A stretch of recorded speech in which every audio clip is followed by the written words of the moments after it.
함께 봉독할까요? 19절부터 22절까지 시작합니다. 내가 디모데를 속히 너에게 보내기를 주 안에서 바라는 너희의 사정을 알므로 안위를 받으려 하니니 이는 뜻을 같이 하여 너희 사정을 진실히 생각할 자가 이밖에 내게 없습니다.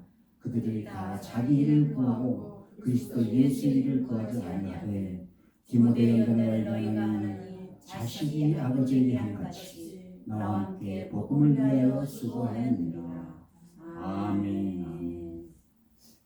말씀이 무슨 추천장 같아 보이지 않으세요? 제목을 주님의 추천장이라고 써서 시작합니다.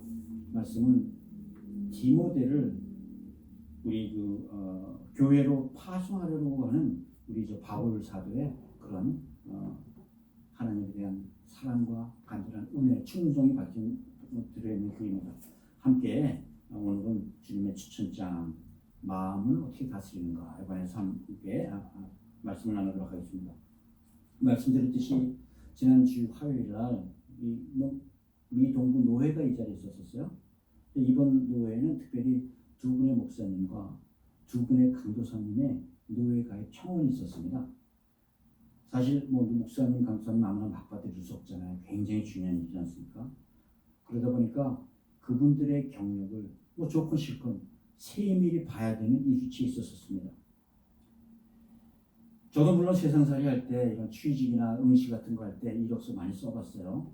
근데 세상 이력서나 추천서는 누가 보증하는가에 따라 그 당락이 판정될 정도로 그 영향력이 굉장히 크죠. 그런데 교회 추천서는 좀 달라요. 목사님들 추천이 거의 절대적인 영향력을 끼치고 있습니다. 하다못해 우리 신학대학 갈 때도 고등학교 성적표가 중요한 것이 아니라 또 신학대학원 갈 때도 대학교 성적표가 중요한 것이 아니라 그 교회 담임 목사님의 신원보증서, 그 추천서가 훨씬 더 중요하게 여깁니다. 한 사람의 목회자가 보는 눈이 세상의 어떤 기준보다 더 높게 평가되는 거죠. 왜 그럴까요?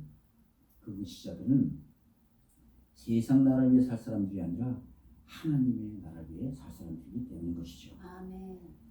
오늘 빌립보서에서 우연히 이렇게 사도 바울이 추천하는 두 명의 목회자 추천서가 나왔습니다. 지난주에도 말씀드렸듯이 사도 바울의 기쁨이었던 우리 빌립보 교회, 여기 갑자기 문제가 생겼잖아요. 이단들이 들어와서 다툼이 생기고 신앙적 허영들이 교회를 흔들어내기 시작했다는 소문이 사도 바울의 귀에 들어왔던 거예요. 그러자 사도 바울은 빌립보 교회 성도들에게 먼저 그리스도 예수의 마음을 품으라 하고 말씀을 시작합니다. 사도 바울은 이 사랑하는 빌립보 교회 성도들에게 예수님이 누구신지, 하나님의 아들이셨던 그 예수님의 말씀으로 이런 권면을 시작하는 것입니다. 하나님이신 예수님께서 자기 자신을 완전히 비우는 비움의 영성, 우리 케노시스의 영성 말씀드렸잖아요. 그런 영성을 가졌듯이 너희도 너희 자아를 비우고 그 대신 그 자리에 그리스도 예수의 겸손으로 채워 넣어라. 그리고 그 은혜로 구할 때 너희가 구원을 이뤄가라 말씀입니다. 기억하시죠? 그러다 보니까 우리 안에서는 여러 가지 영들의 갈등이 심하게 된다는 거예요.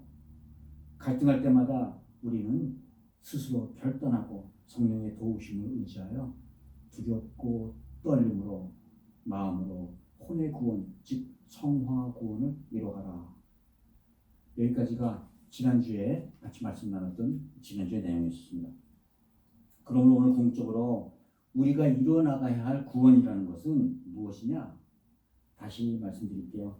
하나님의 영이 나의 혼이 되어 육체로 이 세상을 살아나가는 것, 이것이 바로 구원이요, 이것이 바로 천국복음인 줄 믿으시기 바랍니다. 아멘. 계속해서 사도 바울은 감옥에 갇혀 있잖아요. 가고 싶어도 그 빌립보에 갈 수가 없어요. 그래서 가고 싶어도 갈 수 없는 그 빌립보 교회를 위하여 자기의 절절한 답답한 마음을 쏟아놓습니다. 그래서 특별히 바울 사도가 믿을 만한 두 명의 목회자를 빌립보 교회에 추천하는 거예요. 한 명은 디모데고 다른 한 명은 빌립보 교회 출신의 에바브로 디도입니다. 말씀 많이 못 들어보셨죠? 그런데 지금 당장 디모데를 보내고 싶지만 디모데는 자기 재판 결과가 나올 때까지 잠시 여기도 머물러야 하니까 먼저 에바브로디도라는 사람을 보냈다는 그 말씀을 하는 겁니다. 그리고 바울 사도가 오늘 디모데를 추천하는 이유가 오늘 본문에 자세히 나타나 있습니다. 이 본문을 한마디로 요약하면 디모데는 비움의 영성, 즉 케노시스의 영성을 가졌다. 자기를 비우고 그 빈 자리에 예수 그리스도의 마음으로 자기를 채운 사람이다. 아멘. 그래서 그는 두렵고 떨림으로 사는 그리스도이기 때문에 내가 안심하고 너희들에게 추천하는 것이다. 아멘. 즉 디모데는 우리 마음의 생각의 혼의 요구를 이겨낸 성령의 사람이다 라는 말씀입니다. 아멘. 오늘은 이 추천증 내용대로 디모데가 어떻게 자아를 극복했는지, 어떻게 자아를 다스렸는지, 이를 통하여 우리가 우리의 혼적 욕망, 우리의 자아를 어떻게 다스릴 수 있는지에 대한 말씀을 함께 나눠보도록 하겠습니다. 첫째가 자아를 다스리려면, 마음을 다스리려면 남의 사정에 진실해야 한다는 것이에요. 19절 20절 한꺼번에 같이 읽어볼까요? 내가 디모데를 속히 너에게 보내기를 주 안에서 바라는 너희의 사정을 알므로 안위를 받으려 하느니 이는 뜻을 같이 하여 너희 사정을 진실히 생각할 자가 이밖에 내게 없느니라. 여기서 19절에도 사정이라는 말이 나오고 20절에도 사정이라는 말이 나와요. 이 남의 사정을 진실하게 보살필 때만 나의 스스로의 자아를 극복하고 나 자신을 다스릴 수 있다는 그런 말씀인 것이죠. 사정을 진실하게 생각한다라는 뜻은 상대 입장에서 그 사사로운 형편을 알고 걱정하며 같이 염려해주는 그것을 말하는 것입니다. 예수님께서 사람으로 태어나서 우리의 사사로운 고통까지 겪어서 아시는 바로 그 사정을 말하는 거예요. 남들의 사정을 진실히 생각하며 보살피는 삶, 이런 삶이 바꿔 얘기하면 자신을 비우고 남의 삶을 채우는 삶, 그런 거 아니겠어요? 먼저 디모데를 청구하는 이유는 디모데는 이런 비움의 영성을 갖고 있기 때문이다 라고 말씀하시는 겁니다. 그래서 빌립보 교회에 가서 그 사정을 진실하게 살피고 교회를 돕다가 다시 내게로 돌아와서 내게 너희의 소식을 자세하게 알려주므로, 너희의 사정을 자세하게 알려주므로 나의 이 답답한 마음을 떨치고 내가 안심하게 해줄 수 있는 사람이 디모데뿐이 없다고 하시는 말씀입니다. 그러면 우리 삶 속에서 나타나는 자기를 비우는 삶의 모습은 어떤 모습으로 나타날까요? 우선 기본적으로 이 케노시의 삶이라는 건 자아를 비우고 그 안에 예수 그리스도 하나님의 마음으로 채우는 것이지 않습니까? 즉 바꿔 얘기하면 예수 그리스도, 하나님 예수 그리스도부터 내려오는 그 영적 권위, 성령의 요구에 순종하는 삶의 모습이라는 것입니다. 아멘. 그리고 이는 우리 일반적인 성도의 삶을 통해서 영적 질서에 순종하는 삶의 모습으로 나타난다는 것이죠. 아멘. 디모데가 바울의 영적 권위에 순종하여 자기 마음을 비우고 그 바울의 마음을 품었다는 것이죠. 마치 사도 바울이 그 험악했던 자기 마음을 비우고 예수 그리스도의 마음으로 채웠다 하는 말씀입니다. 아멘. 그래서 특별히 교회에서는 이런 영적 질서를 굉장히 중요하게 여겨요. 뭐 이게 맞는 말인지 모르겠지만 뭐 보통 통상적으로 우리 내 위에 구역장이 있고 구역장 위에 전도사가 있고 전도사 위에 부교육자, 그 위에 뭐 담임 목사, 그렇게 쭉쭉 나누지 않습니까? 그런데 이런 영적 질서가 철저하지 못하면 어떻게 하나님 나라가 화평을 이룰 수 있냐는 거예요. 그래서 자아를 비우는 삶의 모습은 내가 어떻게 이런 영적 권위에 순종하는가에 달려있다는 겁니다. 교회 전도사라는 직분이 있죠. 성도도 아니고 교육자도 아니에요. 이 직분이 바로 영적 권위에 순종하는 법을 배우는 직분이라는 겁니다. 잘 아시는 분은 아시겠지만 정말 자기를 완전히 죽이지 못하면 헤어날 길이 없는, 인간적으로 볼 땐 정말 처절한 그런 직분입니다. 그런 직분을 통해서 자기를 비우는 법을 배우라는, 훈련받으라는 그런 의미예요. 예, 이렇게 교회의 영적 질서 앞에서는 내가 어떻게 반응하느냐, 바로 내가 어떻게 내 마음을 비우느냐 하는 실제적인 모습이 바로 이런 거는 거죠. 우리는 자주 대화를 하다 보면 하나님에게 순종하지 않은 사람에게 순종하지 않아 라는 말을 자랑스럽게 합니다. 근데 이 말도 따지고 보면 다 맞는 말은 아니라는 거예요. 세상에 감히 어느 누가 전지전능하신 하나님 앞에서 순종하지 않으려고 마음먹은 그리스도인이 어디 있겠습니까? 단지 마음대로 되지 않을 뿐이지요. 이를 바꿔 얘기하면 아직 자기 마음을 비우지 못해도 하나님의 마음을 비우지도 못했고 하나님의 마음으로 채우지도 못했다는 거예요. 그러니까 이 말을 바꿔 얘기하면 하나님에게 순종하지 못하니까 사람에게도 순종하지 못한다가 되는 말이겠지요. 물론 교회 지도자라고 해서 아무나 다 순종하는 말은 아니에요. 교회 리더들 중에는 영적이라기보다 육적 욕망에 가득 차인 사람들도 참 많습니다. 정말 그런데 자기를 비운 사람이라면 하나님 앞에서든 사람 앞에서든 똑같은 모습이 한다는 겁니다. 하나님 앞에서는 비웠는데 사람 앞에서는 못 비웠어? 그렇다면 아직 못 비운 거죠. 더구나 이 교회에서 이런 영적 지시에 순종하지 못하면서 자기를 비웠다고 주장한다면 이건 그저 하나님 듣기 좋으시다고 하는 소리에 불과하다는 겁니다. 그래서 많은 성도들이 여기 속아요. 하나님 앞에 난 절대 순종하는데 사람한테는 아니야. 이는 대부분 내 안에 예수님으로 겨기는 천영 비우지도 못했다는 거예요. 다른 말로 인간 리더들한테는 난 순종하고 싶은 의지가 없어. 그런 속마음 자아로 가득 찼다는 겁니다. 아직도 내 중심, 내 계획, 내 자존심, 내 자아, 내 혼의 교만이 해결되지도 부인되지도 비워지지도 않았다는 거예요. 어떻게 그런 상태에서 남의 사정을 잘 이해하고 그 남의 사정을 내 속에 집어넣고 그들을 도울 수가 있겠냐는 겁니다. 그럼 좀 우리 사람 일반적인 사람들 관계에서는 어떻게 변하나 한번 볼까요? 가끔 만날 때 우리 사이가 괜찮아요. 가끔 띄엄띄엄 보면. 그런데 가까워지니까 문제가 많이 생기는 경험들 우리 누구나 다 가지고 있을 겁니다. 이게 바로 우리 안에 비우는 문제, 케노시스의 문제, 자기가 얼마를 비웠느냐 하는 그런 문제라는 거예요. 연애할 때는 더 사랑하고 싶고 더 주고 싶던 그런 마음이 결혼하고 나니까 내가 받는 마음으로 변해나간다는 거예요. 왜? 사랑을 주기보다는 받기를 더 원하는 그런 위치가 됐다는 겁니다. 가까울수록 더 헌신적으로 자기를 비울 때 주님께서 역사하시는 줄 믿으시기 바랍니다.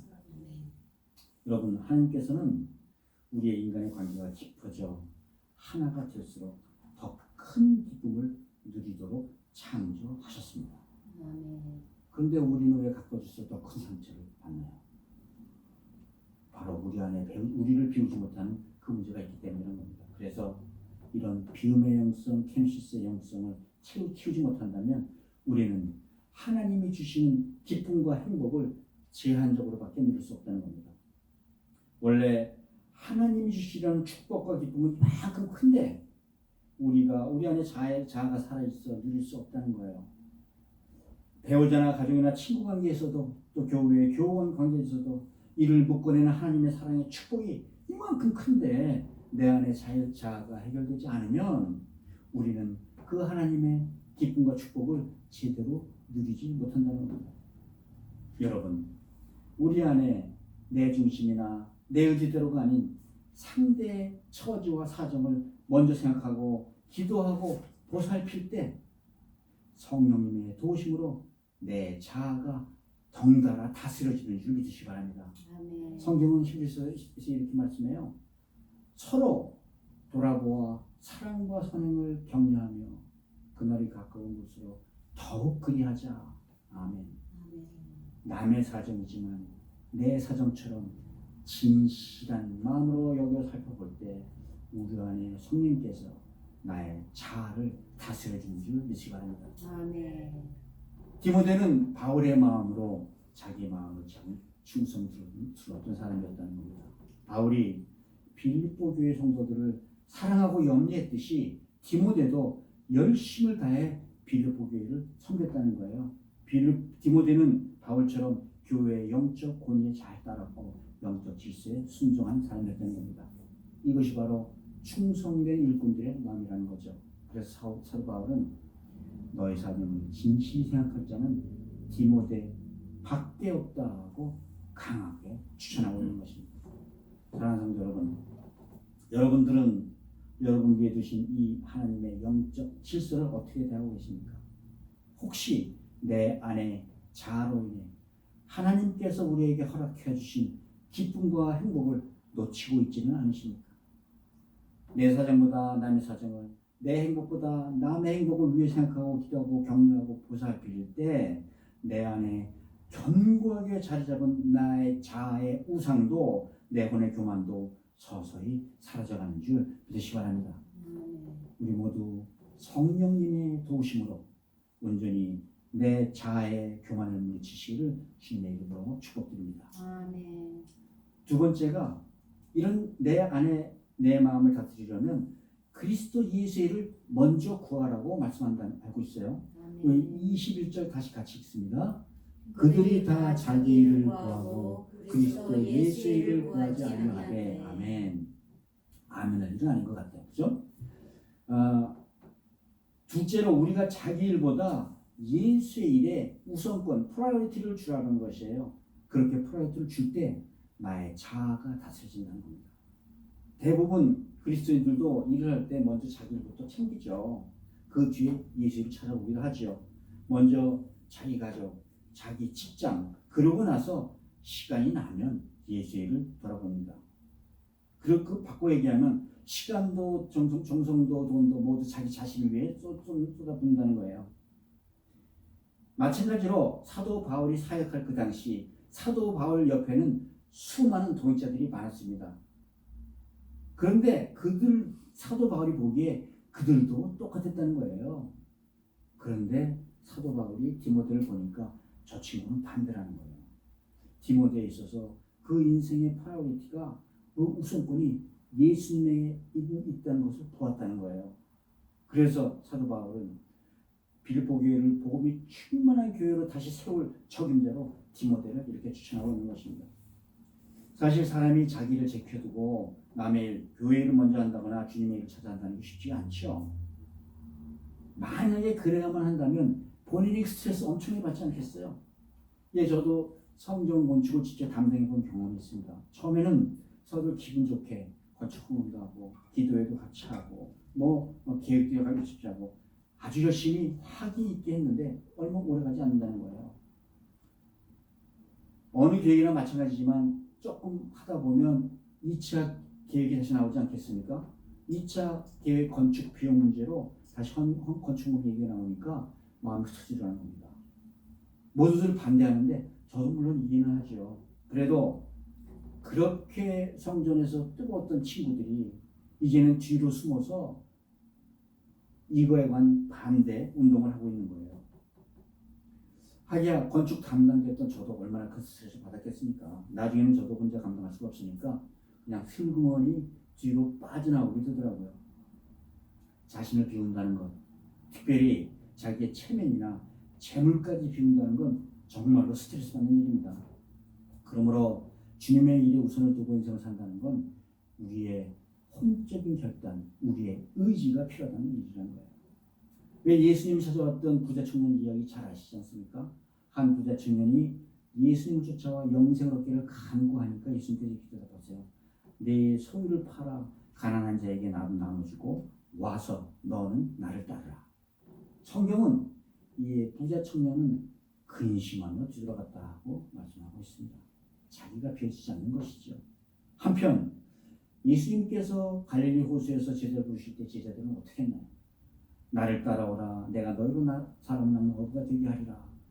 예수님 말씀이 떨어지자마자 베드로, 안드레, 요한과 야고보 4명은 그물을 버려두고 자기 아비를 버려두고 즉시 쫓았다고 성경 기록하고 있어요. 제자들은 즉시 상업과 가족을 버려두고 주님을 따라 나섰다는 겁니다. 자신을 비웠다는 거예요. 마음의 결단으로 그리스도 예수의 일에 우선권을 줄 수 있는 축복이 여러분들의 임하시기를 주님의 이름으로 축복드립니다. 아멘. 그렇다고 우리가 즉흥적인 인생을 계획도 없이 살라는 얘기는 아니에요. 우리 삶의 인생에서는 항상 예수님의 부르심이 있으니까 긴장하는 마음 길을 열어놓으라는 것입니다. 그만큼 우리 삶의 우선순위를 어디다 두느냐 중요하다는 일이라는 것이죠. 그러면 예수님께서 제자들을 선택하실 때 고르실 때 어떻게 결정하셨을까요? 예수님께서 제대로 부를 때 뭐 눈에 보이는 학벌을 낳느냐, 육체적으로 뭐 건장한 아름다운 그렇지는 않으셨잖아요. 아마 12제자 중에서 세상에서 가장 인정받고 능력 있고 머리 좋은 제자는 가로주다 하나 정도가 아니었을까요? 아무튼 예수님께서 지자를 보실 때는 딱 한 가지만 보셨다는 겁니다. 그 조건이라는 게 예수님 부를 때 즉각 따르느냐 하는 거였다는 거예요. 바꿔 얘기하면 영적인 갈급함이 있느냐, 나아가 예수의 일에 우선권을 줄 수가 있느냐 였다는 거지. 우리의 삶의 태도는 결국 내 일을 먼저 생각하느냐 예수님의 일을 생각하느냐에 달려있다는 겁니다. 이것이 바꿔 얘기하면 내 안에 자아로 차 있느냐 아니면 하나님을 향한 마음으로 차 있느냐, 이렇게 하나님을 선택한 것이 바로 예수님께서 제자 선택하는 유일한 조건이었다는 것 기억하시기 바랍니다. 이렇게 내 일을 비우고 예수님의 일로 하나님의 일로 채우는 게 바로 비움의 영성, 케노시스의 영성 아니겠어요? 내 일하기 앞서 주 안에서 형제 자매된 성도들의 일을 먼저 찾아 나서는 것이 바로 비움의 본질이라는 것입니다. 이렇게 우리 인생에 주님의 일을 먼저 찾아 나갈 때 우리의 마음에, 우리의 혼의 욕구도 다스려갈 수 있습니다. 혹시 내 일과 그리스도 예수 일의 충돌이 벌어졌을 때 어떻게 할까요? 그러면 바울은 어떻게 했나 한번 살펴봐요. 어떻게 지혜를 선택했나? 디모데는 갈라디아 구스라 출신으로 사도 바울에 의하여 회심한 바울의 젊은 제자임에 틀림이 없습니다. 그런데 디모데는 바울로부터 성경에 나와 있는 얘기에 하면 영적으로나 육적으로나 유약하다고 많은 지적을 받아요. 소심하기도 하고 병아까지고 해서 아니 지금 하나님 나라의 일을 맡을 만한 그런 감당하기에 너무 무능력한 거 아니야? 하는 그 사도 바울의 그런 불안한 마음이 많이 나타나고 있습니다. 그런데요, 그럼에도 불구하고 사도 바울은 디모데를 나의 사랑하는 아들이라고 부르고 있습니다.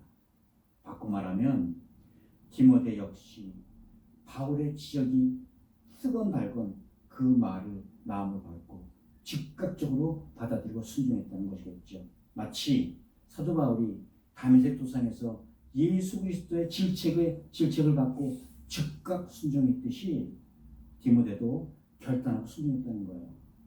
이런 디모데를 통해 사도 바울은 디모데 마음속에 가득 차 있는 그리스도 예수를 보았다는 겁니다. 디모데에 대한 믿음의 순종이 결국은 바울로 하여금 디모데를 영적 아들로 삼게 한 것입니다. 이런 믿음의 결단들, 디모데가 했던 이런 믿음의 결단을 통하여 우리 안에 혼적 요구들도 이런 영적 지시에 순종해 나가는 거예요. 우리가 즉각적으로 순종할 수 없는 상황을 하더라도 마치 두렵고 떨림으로 그 순종하기로 결단하고 선택할 때 성령께서는 우리에게 하나님의 일을 감당할 만한 힘을 주시는 줄 믿으시기 바랍니다. 아멘. 하나님의 일을 내 인생의 프라이어티로 삼는 것 참 쉽지 않은 일입니다. 그러나 하나님의 일은 우리의 혼이나 육체로 하는 것이 아니라고 성경은 확실하게 말씀해주고 계십니다. 고린도후서 3장 6절 말씀이에요. 그리스도의 일은 율법적으로 하는 게 아니고 말로 하는 게 아니고 오직 영으로 하니 율법적으로는 죽이는 것이요 영은 살리는 것이니라. 아멘. 영의 말씀 되신 예수님이 우리 인생의 우선권을 갖는 것, 그리고 그 즉각적으로 그 우선권대로 행동하는 믿음이 우리의 자아를 다스리고 우리를 극복하고 우리의 영을 우리를 살려주신다는 말씀이죠.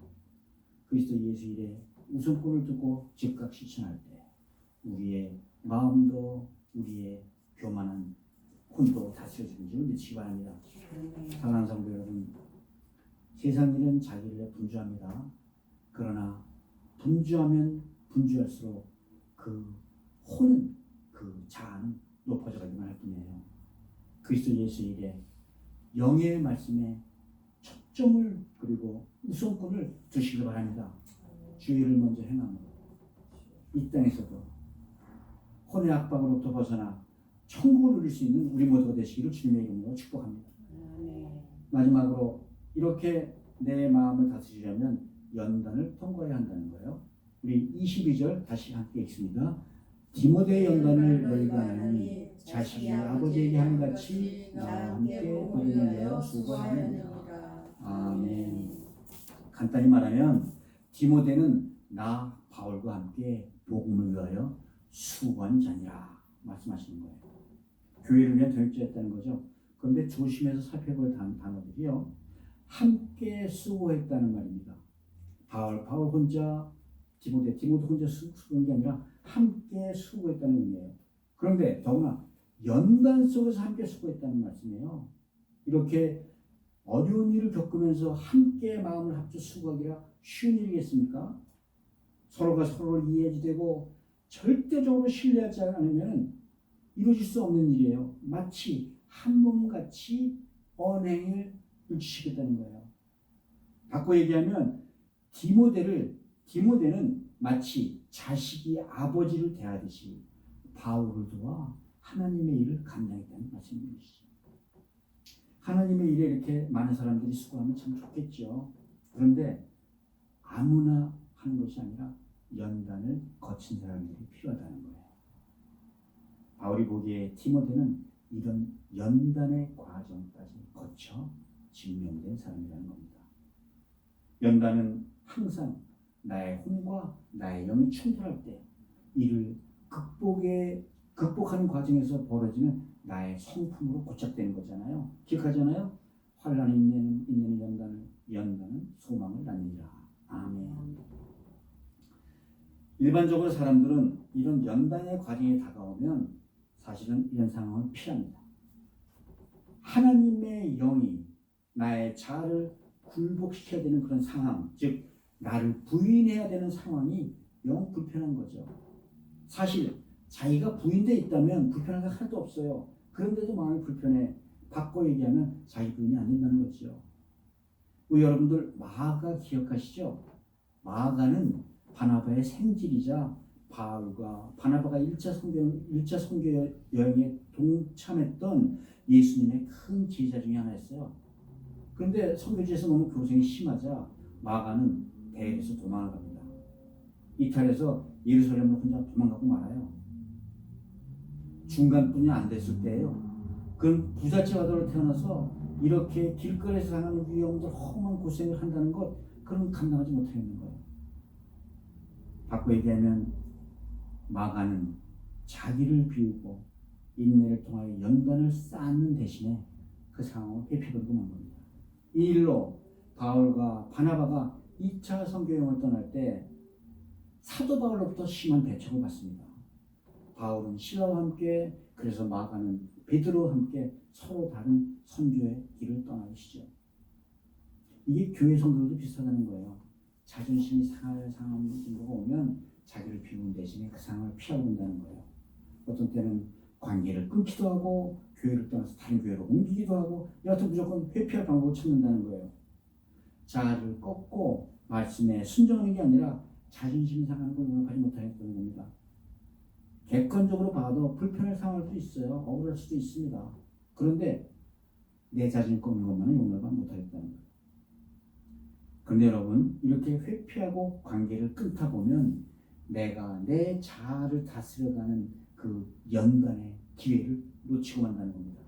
이런 연단의 기회를 놓치고 나면 내 자아는 어제보다도 더 싱싱하게 살아 움직이고 더욱더 나를 더 어려움 속에 빠져누우면서 반대로 나의 신앙 경력은 자꾸 더 쌓아져 간다는 거예요. 교회에서도 집사니 장로니 목사니 선교사니 직분만 올라가지 자기 자존심은 날이 갈수록 더 성해간다는 거예요. 교회 지도자가 자존심이 살아있는 교회, 그 교회에 어떤 미래가 있겠습니까? 어떤 주님의 영성이 자리할 수 있겠습니까? 만약에 여러분들이 이 자아의 문제를 회피하려고만 한다면 결코 영적으로 성장할 기회를 놓치고 말 것입니다. 인생이 결국은 교만의 늪에 빠져서 비참한 도돌이표 인생으로 반복할 거라는 거예요.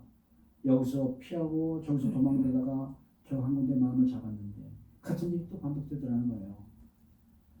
하나님이 우리를 창조하신 목적이 사랑하는 형제 자매들 가운데 오랜 세월 동안 서로 하나가 되는 과정을 통해서 그 안에서 우러나는 그 깊은 영적인 관계, 사랑의 축복을 누리게 하신 건데, 이런 축복, 이런 사랑을 하나도 누리지 못한다는 겁니다. 다 놓치고 만다는 거예요. 그러므로 여러분, 자아를 다스리는 문제 쉽게 생각하지 마십시오. 내가 한번 하면 한다고 하는 사람이야, 이런 사람일수록 더 조심하라는 거예요.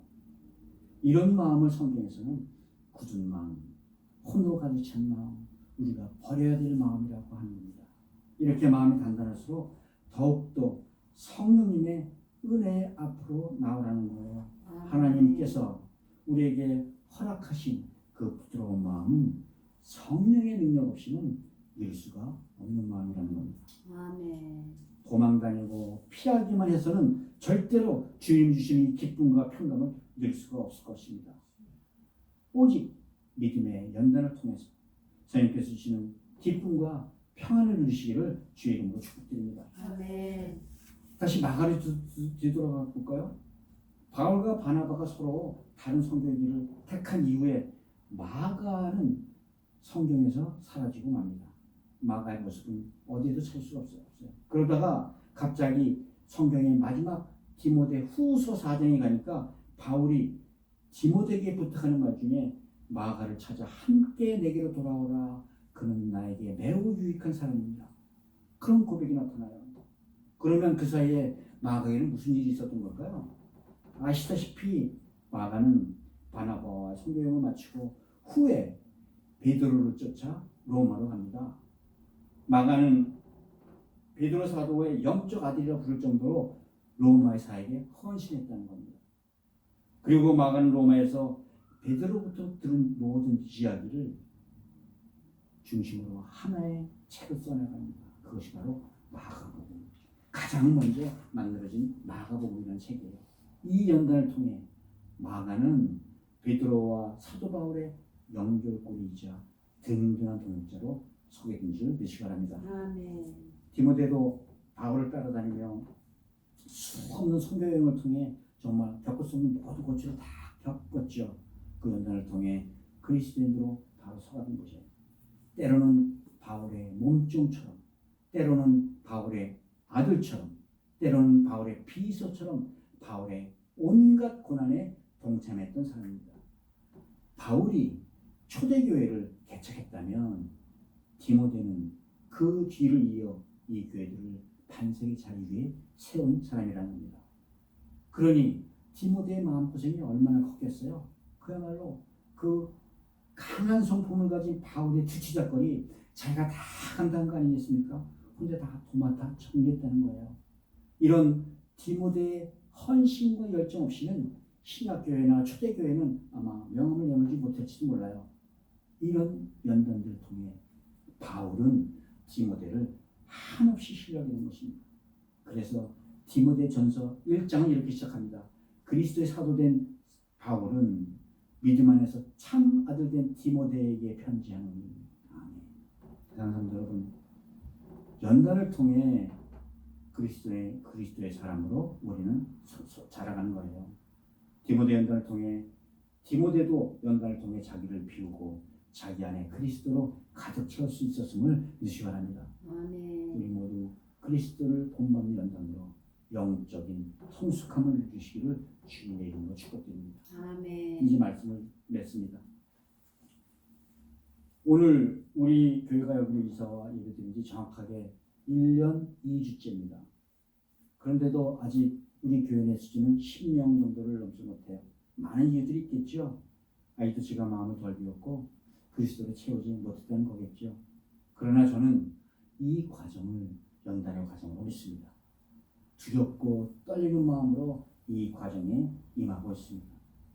그런데 이런 쉽지 않은 믿음의 연단을 저만 받는 것이 아니라 여러분들도 함께 받고 계시는 거예요. 오늘 본문에서 바울 사도는 디모데를 향하여 나와 함께 복음 위하여 수고하였다고 말씀하고 있습니다. 저도 저와 함께 복음 위하여 수고하신 여러분들에게 주님의 경계의 말씀을 함께 전해드립니다. 고린도전서 10장 58절 그러므로 내 사랑하는 형제들아 견고하며 흔들리지 말며 항상 주 일에 더욱 힘쓴 자들이 되라. 아멘. 이는 너희의 수고가 주 안에서 헛되지 않은 줄 알미니라. 아멘. 사랑하는 성도 여러분, 오늘 우리는 사도 바울이 빌립보 교회에 보내는 디모데의 추천서에 관한 말씀을 나눴습니다. 아마 우리가 육신을 입고 사는 동안 완전히 내 마음을 극복하고 잘 극복하는 그리스도인으로 살 수는 없을 겁니다. 그러나 어떻게 내가 나를 비우고 그리스도로 채울 것인가에 관한 물음표를 가지고 사는 것은 너무너무 중요한 겁니다. 디모데는 그렇게 하나님의 나라를 위해서 살았다고 사도 바울이 증언하고 있는 거예요. 이것이 바로 두렵고 떨림으로 성화와 구원을 이루나가는 우리 성도들의 본 모습인 줄 믿으시기 바랍니다. 디모데를 닮아 항상 남의 사정에 신실하여 기도하고 보살필 줄 알고 내일보다 주님의 일을 먼저 우선하며 행할 줄 알고 믿음의 연단에 게으르지 않는 우리 모두가 되시기를 바랍니다. 아멘. 우리 모두 주님의 추천장을 받아내는 복된 그런 성도들이 다 되시기를 우리 예수 그리스도 이름으로 축복합니다.